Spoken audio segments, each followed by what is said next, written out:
네, 아는 기자 정치부 이세진 기자와 함께하겠습니다. 자, 이 기자, 현직 대통령 구속은 사상 초유의 일입니다.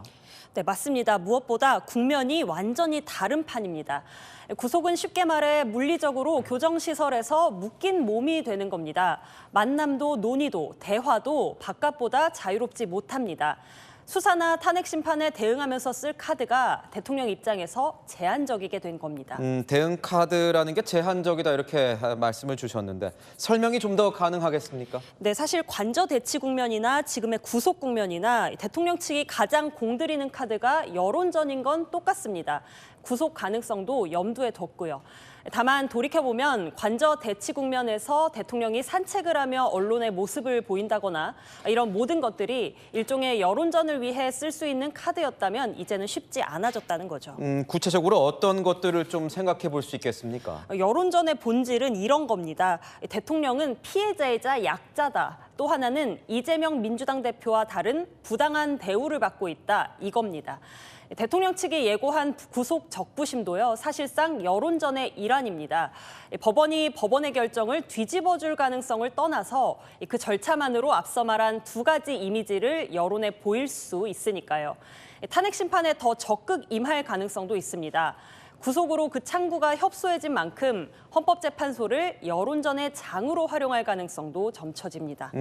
오늘 나온 대통령의 옥중 메시지도 어떻게 보면 이 여론전의 일환으로 볼 수도 있겠죠. 네, 맞습니다. 특히 첫 메시지가요, 지지자들의 법원 난입 사태였다는 점을 주목할 필요가 있습니다. 약자, 피해자, 불공정한 대우를 받는 대통령, 이게 여론전의 핵심 이미지라고 보는데 어제 상황은 그런 이미지 부각에 전혀 도움이 안 되는 돌발 변수라는 게 여권 내의 시각입니다. 서부지법에서 발생한 상황을 전해 듣고 크게 놀라며 안타까워했다. 그동안 공들여온 여론 조성의 공력에 독이 될 수 있다라는 우려가 반영된 진화 성격의 메시지로 보인다는 게 여권 시각입니다. 향후에도 이 옥중 메시지가 계속 될 걸로 보입니까? 어떻습니까? 네, 대통령 본인의 직접 메시지만큼 이 여론전에 효과적인 카드가 없다라고 생각할 겁니다. 실제 주요 국면마다 대통령이 직접 등판을 했고요. 지난 15일 체포 당일 법이 무너졌다고 했고 이틀 뒤였죠. 체포영장 청구 당일인 17일엔 첫 옥중 편지를 보냈고요. 당시 지지자들을 향해 뜨거운 애국심에 감사한다고 했었죠.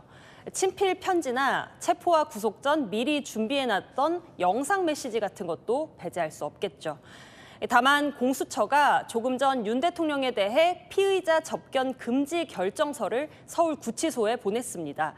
변호인단을 제외한 다른 이들과의 접견을 제한하겠다는 겁니다. 그렇군요. 대통령의 이런 여론전에 대해서 이 비판적인 시선도 있지 않습니까? 네, 아무리 억울해도요, 대통령 스스로가 사법 체계를 부정한다는 지적에서 자유롭지 못한다는 걸 대통령 측도 의식하고 있습니다. 체포영장 집행 때도 수사를 인정하는 건 아니다. 체포 적부심이 기각된 것도 반발했었고, 구속영장 발부도 반법치주의에 극치라 했고요. 사법 시스템 자체를 부정하는 대통령의 태도가 국민들에게 얼마나 지지받을 수 있겠느냐라는 거죠. 공수처가 대통령 측의 법치주의 부정에 유감이다라고 표현한 것도 이런 이유일 겁니다. 야당도 어쨌든 대통령의 거의 유일한 카드가 이 여론전이라는 걸 알고 있을 텐데 그냥 보고만 있지는 않을 것 같습니다. 네, 그래서 야당도 대통령의 이런 태도를 계속 부각하는 겁니다. 헌법, 사법 시스템을 부정하고 헌정 질서를 문란하게 한다라고 지적했습니다. 더군다나 예상치 못한 대통령 지지자들 법원 난입 사태를 그동안의 여론을 뒤집을 반전 카드로 부각할 심산입니다.